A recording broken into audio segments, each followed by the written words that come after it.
As to the reception of the Western perspective in the East, and in particular in the ukiyo-e painting, here we have, there are references and also there is visual evidence. Well, we know that a painter like Hokusai did not praise perspective. Most probably he saw it as a useless mathematical cage. By the way, I was saying to Okada-sensei that I've just noticed that today is the anniversary of the 31st of October is the anniversary of Hokusai's birth, of course. So I think that this is, I mean, I like the fact that this lecture is on the day of the anniversary of Hokusai. And, well, I was saying that Hokusai didn't like perspective. Nevertheless, he undoubtedly grasped the symbolic significance of perspective very well. One among many examples from Hokusai paintings is this view, well, is this view from the Fuji. Now this is from the east because this is from Edo.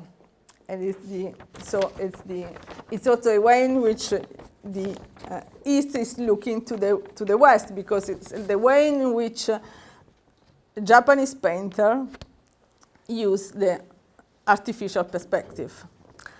And what is interesting what I find interesting in this representation, that is the representation of Nihonbashi, that is the center, now is the center of Tokyo.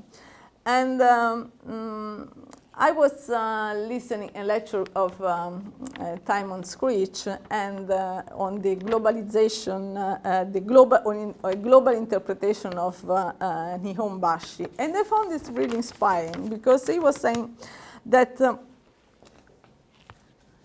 here what Timon Screech said, Edo's area initially is rather outlying place. In fact, that area called Musashi was not only offline, but was the very daimeshi, the byword for absence. In the poetical tradition, Musashi stands for the absence of everything. It's the place where all you can see when you go there is tall grass, nothing. And that space of nothing becomes the center of the shogunal regime. Well, mastering with remarkable ability the rules of linear perspective, Hokusai locates the center of the shogunal regime precisely on the vanishing point. The shogunal power, or perhaps we should say the temporal political power, grows out of nothing.